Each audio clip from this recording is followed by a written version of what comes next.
Extreme Collectibles here with review 1 of 2. We're going to drop this review of PCS's new Sub-Zero today. After I review this, I'm going to unbox Scorpion and film a review for that, so that'll drop tomorrow. And I haven't really looked closely at him, so this review is going to be pretty raw, pretty unedited, and going to really know my initial thoughts right up front. So let's do it.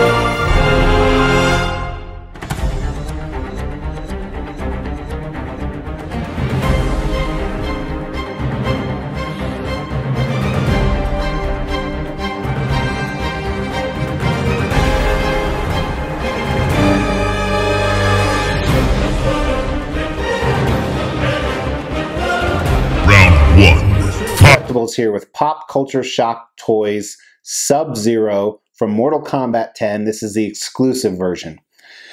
This is a piece that PCS teased way back when they did their own distributing, so about 3 years ago before they went through ownership changes. And it's been delayed over and over again, and it's finally here. And I really don't know how to feel about it. There's some really cool stuff, and the reason I purchased this is I have a MAME arcade game, and on one side of it I have Street Fighter statues, which is my favorite video game, and on the other side of it I'm having Mortal Kombat statues. So not too many Mortal Kombat statues. I'm only buying the characters I truly love. That's Sub-Zero, Scorpion, which I'm unboxing next. I have their 3rd scale PCS Goro, which is really big because it's 3rd scale. This is 1/4 scale. And then I have Raiden on order, which I don't know how I feel about, but we're going to keep them coming. So this is the exclusive version. The difference between the exclusive and the collectors was not only the edition size. The edition size of the exclusive was 275. The edition size of the collectors was 400. And the price was the same. PCS traditionally does that, and I don't believe PCS is offering any more exclusive items on their new releases. I could be wrong. Somebody correct me if I'm wrong. The difference between the statues, besides the edition size, is the switch outs. So what you see here, him with the snowball, freeze ball, whatever you want to call it. Here's a close-up. This comes with all of the statues, both the exclusive and the collector's edition. And then right here is the exclusive switch out. So the right arm is holding a sword and the left arm is just ready to fight, and it doesn't have any frost or snow on it. So that's the only difference. And this is one of those statues to me that was not an exclusive or bust. I'm going to display him like this, obviously against Scorpion, because I don't play Mortal Kombat X too much. My children do, especially my son, who's actually watching off screen. I grew up with the original Mortal Kombats 1, 2, 3, and this was the move that I would decimate my opponents with. Sub-Zero was my favorite person to use, 100%. So I don't know if it's called a freeze ball, ice ball, snowball. It's not a snowball. But so really excited about the piece. Both pieces cost, as I said, the cost was the same. They cost $4.45 each. And I apologize. I'm trying to figure out what's going on regarding the statue, trying to figure out what I'm going to say because I never plan it, but I haven't even looked at this piece. So let's do the dimensions really quick on him. The width with the icicle, snow sickles, whatever you want to call them, is a little bit more than 15. Depth of the piece is about 11 inches. And finally, the height, capped at his head, right at 20.5 or so. So it'll really fit anywhere. The other Mortal Kombat piece I have is Baraka. I love Baraka. He just looks so cool. And growing up, I don't know what version he came out. It was probably like 3 or 4. He was just, that's my type of character. So let's talk about the concept and design of him. So regardless whether you display him exclusive or if you display him collector's edition, he's in a fighting, dynamic pose, facing his enemy the same way. So a lot of times when you have a statue with switch outs, the switch outs can kind of change things up. They can kind of change the concept, kind of change what's going on with the statue. This is not really the case. Both are really cool options, as I said. I just like him with the ball better. And realistically, Sorry for that pause. It's been a really long day, and I'm seeing too many flaws as I go through this. Realistically, I love this. I think this is what Mortal Kombat should be. Most of the Mortal Kombat pieces are in an action pose, so you can have them facing each other. I mean, it's a player versus player video game, so that's fantastic. I like that they did the snow base below, and not only there's some snow, but either ice or water. I tend to think that it's ice, and it has the traditional, black Mortal Kombat base on the outside. And moving up again, he's just lunging over, ready to fight, looking straight at his opponent. Very cool concept. Regarding the design, a couple things going on. First of all, it does have a light up feature.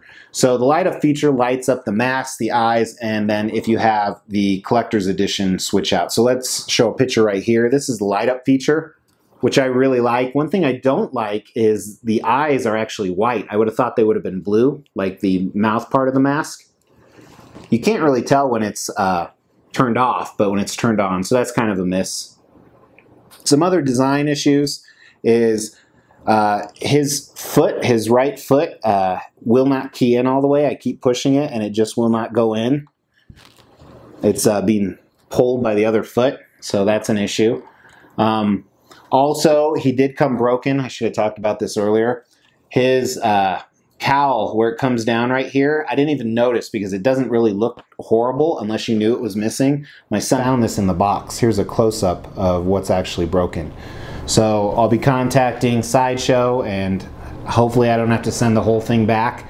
Hopefully they have a replacement piece, because 2.5 years of waiting, and then, oh, I'm sorry, you can have $20 credit, or you can return the statue, is really going to piss me off. Make me want to return the other one too. Hopefully that's not broken. So with the design, the other big issue, these magnets are loose as fuck. I mean, I'm nervous moving it around, more so on the exclusive than the collectors, but they are not secured in well, especially on the exclusive. I mean, it's ready to, you do that and it almost falls out. So huge miss, which seriously, you had 3 years to redesign and make sure this is okay.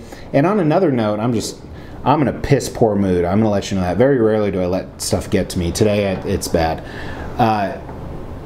Why did they release both of them at the same time with quality issues? So you would think that if you're gonna delay it for years, let's take it slow and make sure everything's right.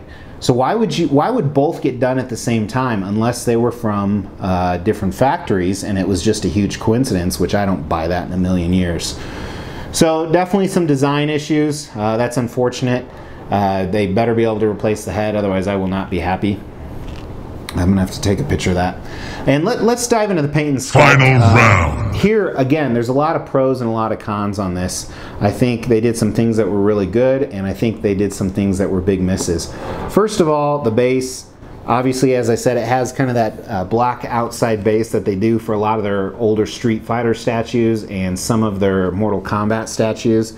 No big deal. I wish they would have incorporated the theme into the entire base. So this theme up here of the icicles and the ice water. First, let's look at the snow, the icicles. It's not very good. A lot of it's way too smooth for dark, not dark, but for filled in snow. If it was supposed to be icicles, they should have made it more translucent. Instead, it's this solid white color with hints of blue mixed in, and there's almost no texture. Some of the texture that's on there looks like it's almost by accident, like it came out printing bad. So big miss on that, but it's really, if you're looking at it close, if you back up a little, it's not too bad at all. And then the frozen water, or water, I assume it's frozen. I do like that. That's really cool. They should have done the whole base like that if they could have.